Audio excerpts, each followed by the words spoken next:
Bonjour et bienvenue dans ce masterclass sur la méditation. Merci d'être avec nous. Mon nom est Steven Lorez, je suis médecin, neurologue et ravi de vous accueillir ici pour parler de quelque chose dont on a tous besoin, prendre soin de notre bien-être mental. En fait, il n'y a qu'une seule chose dont vous avez vraiment besoin, c'est ni les livres, ni même des maîtres spirituels ou des masterclass. En fait, c'est vous, le maître. Ce qui compte, c'est votre motivation.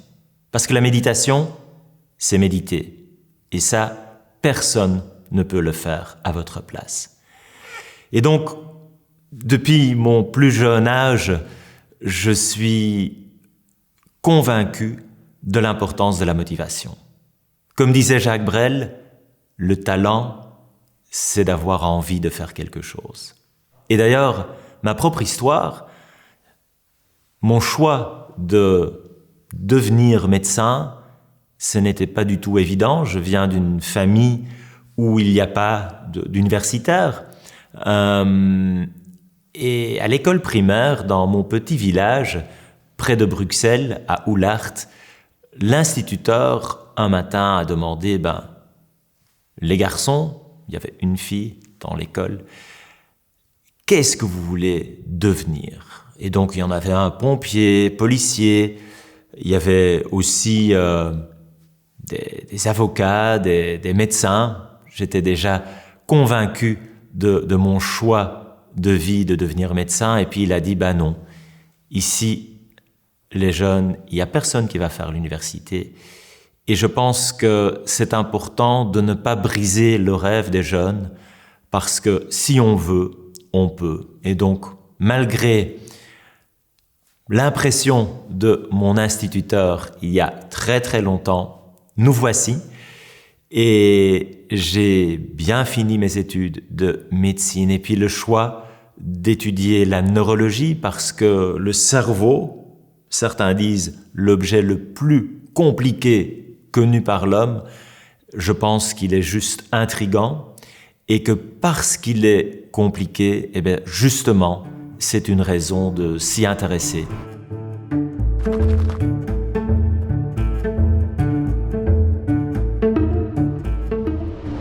Mon métier, ce n'est pas juste être soignant, mais en plus de diriger un laboratoire de recherche à l'Université de Liège, où j'ai fondé l'unité Giga Consciousness. Nous sommes une quarantaine à essayer justement d'utiliser ces nouvelles technologies. Est-ce que ton prénom est Joël? Là, on voit c'est l'activation très différente. On voit le machine Ici, la résonance magnétique fonctionnelle, c'est qui nous permet de détecter des signes. Des machines, les IRM, les scanners à positons, l'électroencéphalographie, toutes ces possibilités pour essayer de mesurer objectivement quelque chose qui est purement subjectif, notre propre conscience, notre esprit.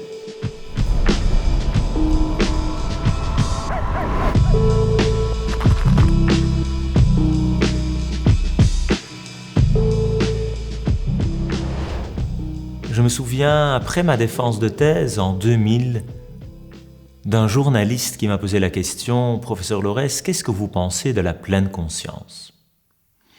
Alors, comme bon scientifique, je regarde qu'est-ce qui a été publié dans la littérature scientifique sur le sujet. Et je n'étais pas convaincu, et c'est ce que je lui ai dit.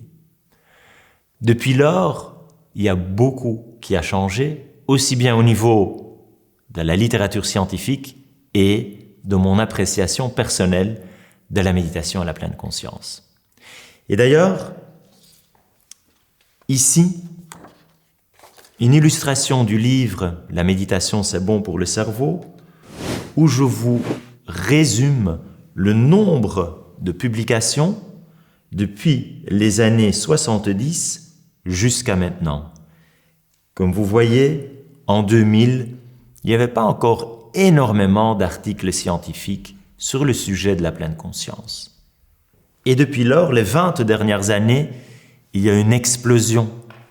Et donc, non, je ne peux plus dire la pleine conscience. Je n'y crois pas, ce n'est pas documenté par la science, parce qu'il y a beaucoup trop d'articles. Juste l'année passée, il y en a eu presque 1800 articles sur une année pour démontrer les bienfaits de la méditation en pleine conscience.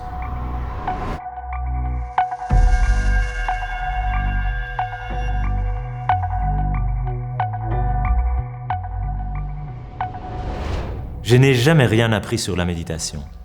Pendant mes études de médecine, puis de neurologie, on n'en a pas parlé.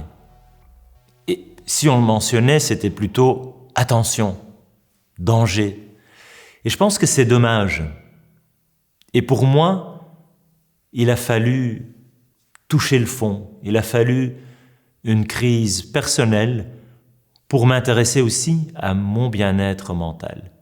Ce qui est un peu particulier, comme soignant, je suis censé soigner l'autre, mais comment le faire si on n'a même pas appris à prendre soin de soi? Et là, je partage avec vous un moment difficile. Nous sommes en 2012.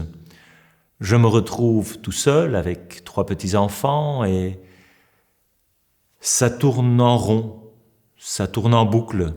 Ces pensées, qu'est-ce qui m'arrive, qu'est-ce qui va m'arriver, comment est-ce que ça a pu arriver à ce divorce, à cette séparation, où ces pensées m'empêchent de m'endormir, me donnent des angoisses.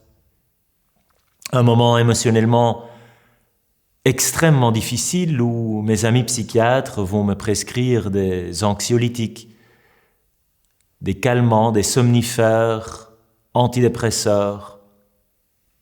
Je fume, je bois. C'est clair que c'est pas le papa inspirant que je veux être. Et donc, très vite, il est devenu clair pour moi qu'il fallait autre chose. Et j'ai commencé à faire du yoga. Et puis, une rencontre. Nous sommes à Paris. Là, c'est 2013.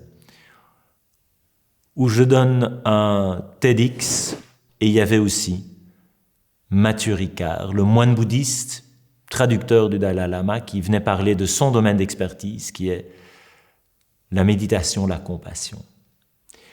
Et très vite, on commence à parler, je sais toujours pas très bien pourquoi, il a dû voir que j'allais pas bien, et il m'invite à faire une retraite ensemble.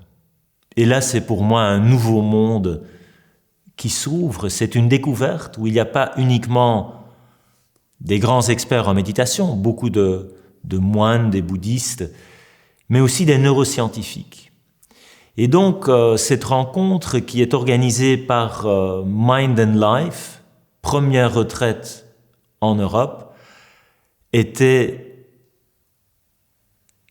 une expérience unique qui va changer ma vision sur ce qui est important, l'importance de vraiment prendre soin de soi, mais aussi une découverte scientifique, le début des nouveaux projets et puis la traduction vers ma clinique.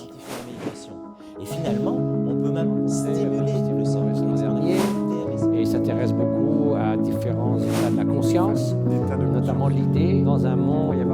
Voilà, on a toujours besoin d'un monde meilleur, de développer des qualités humaines fondamentales comme les sentiments sociaux.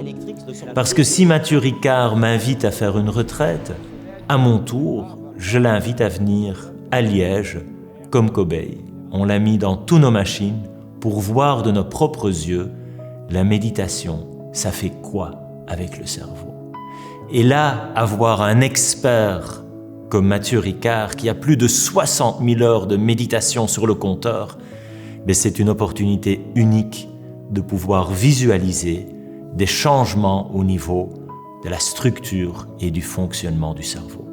Et donc, non, je n'ai rien appris sur la méditation lors de ma formation comme soignant, et pourtant maintenant, je l'exploite, je prescris la méditation lors de mes consultations au CHU de Liège.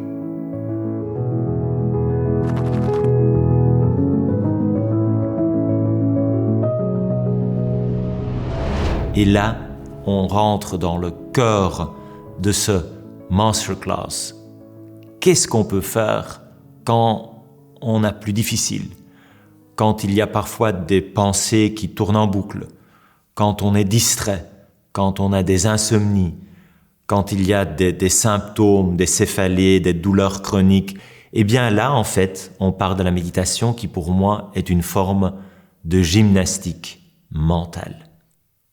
Nous allons, ici ensemble, faire une série d'exercices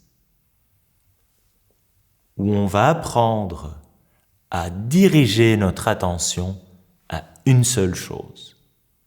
Cela peut être notre respiration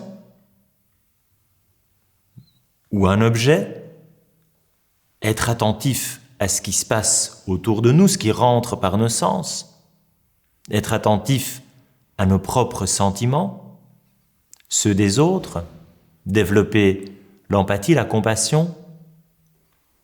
On va parler des techniques d'auto-hypnose, de cohérence cardiaque, de sophrologie, yoga. Il y a beaucoup de noms, beaucoup de techniques, mais l'invitation ici, c'est de s'intéresser à votre bien-être mental avant de toucher le fond, avant qu'il y ait des symptômes, des plaintes.